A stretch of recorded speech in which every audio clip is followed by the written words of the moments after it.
अस्सलाम वालेकुम रहमतुल्लाहि व बरकातुहू। हुजूर, मेरा नाम अमतुल जमील अनवर है और मेरे मियाँ का नाम रफ़ीकुर रहमान अनवर है।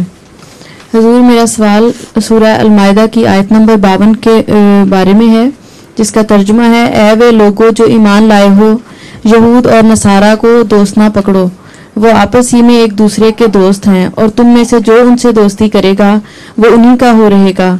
यकीनन अल्लाह जालिम कौम को हिदायत नहीं देता। हुजूर, इस आयत में दोस्त से क्या मुराद है? कैसी दोस्ती? ऐसी दोस्ती कि तुम उनके ही होके रह जाओ, ये मुराद है।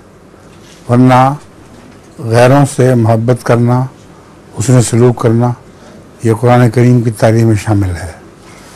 एक दूसरी आयत में इसकी वजाहत यूँ बयान फरमाई गई है कि जब वो लोग खुदा और उसके रसूल के ख़िलाफ़ बात कर रहे होते हैं तो तुम उनमें ना बैठो। अगर बैठोगे तो उनके जैसे ही हो जाओगे। जब तक वो बात कोई और ना शुरू करें उस वक्त तक उनसे ना मिलो। जब वो बात दूसरी को शुरू कर दें फिर बेशक उनके साथ मिलो। तो कुरान करीम की तालीम में बैनुल अक़वामी मोहब्बत की तालीम है।